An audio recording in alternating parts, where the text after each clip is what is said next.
அனைவருக்கும் இனிய மதிய வணக்கம். முதல்ல அனைத்து விவசாயிகளுக்கும் என்னோட நன்றியை தெரிவிச்சுக்கிறேன். முதல்ல நீங்க எல்லாம் பாராட்டினதுக்கு அதற்காக நன்றி. கடைசியாக இன்னொரு நன்றியை சொல்றேன், அதுக்கு எதுக்குன்னு சொல்லிடுறேன் அப்புறமா. அதுக்கு முன்பாக நம்ம ஃபர்ஸ்ட் மைன்ஸ் பத்தி நிறைய பேர் சொன்னீங்க. நம்மளோட கனிம வளங்கள் நிறைய நடந்துட்டு இருக்கு, நிறைய கொள்ளை நடந்துச்சுலாம் சொல்லிட்டு இருக்கீங்க. இந்த வருஷம் மட்டும் நான் வந்தப்பறம் கிட்டத்தட்ட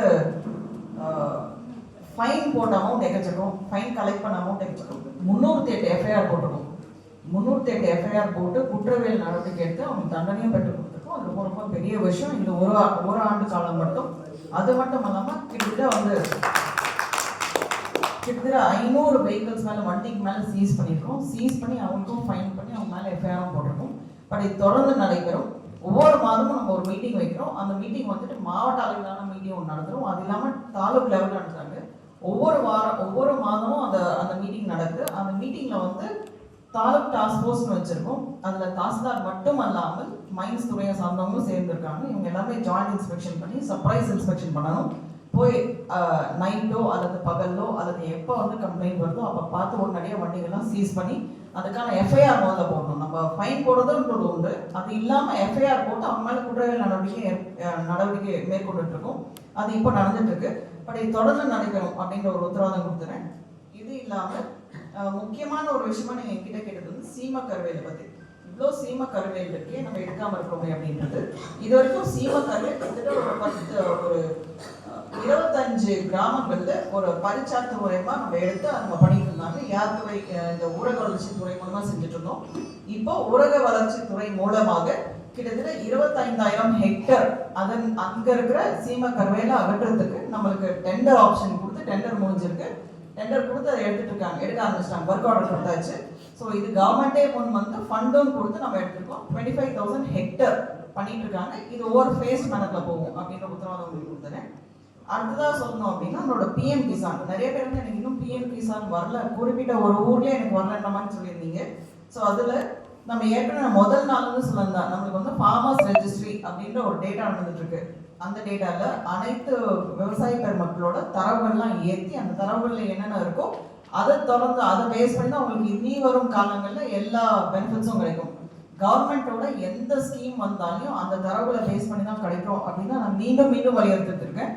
ஒரு வருஷம் கழிச்சு திரும்ப எனக்கு வரலையே நீங்கள் வருத்தப்படக்கூடாது. ஏன்னா உங்களோட தரவு அதில் இருக்கணும். அதான் நம்மளோட ரிக்வெஸ்ட் வச்சுட்டு இருக்கேன்.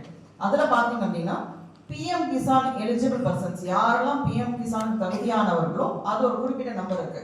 நம்ம கிட்டத்தட்ட நமக்கு 83,000 சில்லறை இருக்கு. 83,265 விவசாயிகள் இந்த பிஎம் கிசான்ல இது வரைக்கும் பயனடைஞ்சிட்டு இருக்காங்க. ஆனா அது 69,763 விவசாயிகள் மட்டும்தான் அவங்களோட தரவுகளை கொடுத்துருக்காங்க. ஏன் நம்ம கொடுக்கணும் அப்படின்னா நம்மளே, அதாவது ஒரு அதிகாரியே அந்த பிஎம் கிசானோட டேட்டாவோ ஃபார்மர்ஸோட தரவுகளையோ எடுத்து அவங்க போட்டுக்க முடியாது. காரணம், அந்த விவசாயியோட ஓடிபி வரணும். அந்த ஆதார் இணைத்த ஒரு ஓடிபி வந்தால் மட்டும்தான் அவங்களோட தரவுகளை அந்த வெப்சைட்ல ஏற்ற முடியும், போர்ட்டலில் ஏற்ற முடியும். அதற்காக தான் உங்களுடைய ரிக்வஸ்ட் வச்சிருக்கேன். இன்னும் நம்மளுக்கு கிட்டத்தட்ட 13,502 விவசாயிகள் இன்னுமே அந்த தரவுகளை ஏறாம இருக்காங்க. ஸோ ரிக்வஸ்ட் எல்லாருக்கும், யாருக்கெல்லாம் வரலன்னு நீங்க நினைக்கிறீங்களோ அவங்களோட தரவுகள் ஏறாம இருக்கலாம், பணம் வராமல் இருக்கலாம். தயவு செய்து யாராக இருந்தாலும் அந்த கன்சர்ன் ஏஓ இருப்பாங்க அல்லது ஏஹெச்ஓ இருப்பாங்க, யாருக்கான அவங்க அணுகி இந்த தரவுகளை கொடுத்துட்டீங்க அப்படின்னா அடுத்த மாதத்துல வந்துடும் அப்படின்ற உத்தரவாதம் உங்களுக்கு கொடுத்துறேன். இது மட்டும் இல்லாம இது பிஎம் கிசான். இது இல்லாத விவசாயிகள் நம்மளுக்கு இருக்காங்க. விவசாயிகள் பெருமக்கள் கிட்டத்தட்ட நம்மளுக்கு 2,898,000 விவசாயிகள் இருக்காங்க. பட் நம்ம இது வரைக்கும் பண்ணது 1,20,826 மட்டும் தான் பண்ணியிருக்கோம். ஸோ பேலன்ஸ் இருக்கிற 74,072 மக்கள், விவசாய பெருமக்கள் இன்னும் தரவுகள் கொடுக்கவில்லை. மீண்டும் வலியுறுத்துறேன். இன்னும் ஒரு 6 மாசம் கழிச்சு அடுத்த ஆண்டு வரும்போது, ஃபர்ஸ்ட் இயர் வரும்போது கவர்மெண்டோட எந்த ஒரு திட்டமும் எனக்கு வரல அப்படின்னு நீங்க சொன்னீங்கன்னா அதற்கு காரணம் இதுவாக தான் இருக்கும். ஸோ தயவு செய்து அந்தந்த துறையை சார்ந்த ஏஹெச்ஓ ஏஓ அவங்கள பார்த்து தயவு செய்து உங்களோட தரவுகளை கொடுத்துருங்க.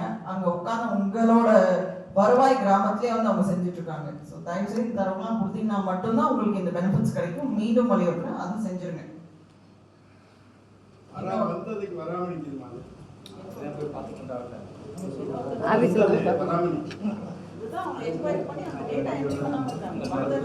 அதான் நான் சொன்னது. பிஎம் கிசான் பயனாளிகள் எனக்கு மொத்தமா 83,265 பேர் இருக்காங்க. இவங்களுக்கெல்லாம் பயன்பெற்று இருக்காங்க, பணம் வந்துட்டு இருக்கு.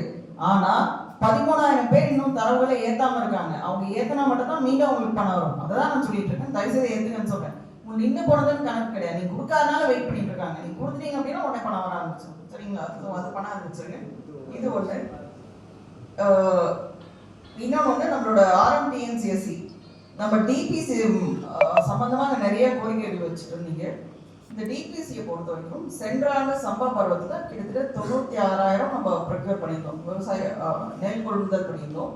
இந்த ஆண்டு சம்பாக்கு நம்ம கிட்டத்தட்ட 1,20,000 25,000 எதிர்பார்க்கிறோம், மெட்ரிக் டன்ஸ் எதிர்பார்க்கிறோம். ஸோ அதில் இது வரைக்குமே நம்ம பண்ணது 80,000 பண்ணிட்டோம். கிட்டத்தட்ட 80,000 பண்ணிட்டோம், மெட்ரிக் டன் பண்ணியாச்சு. இன்னும் ஒரு 40,000 கிட்ட நம்ம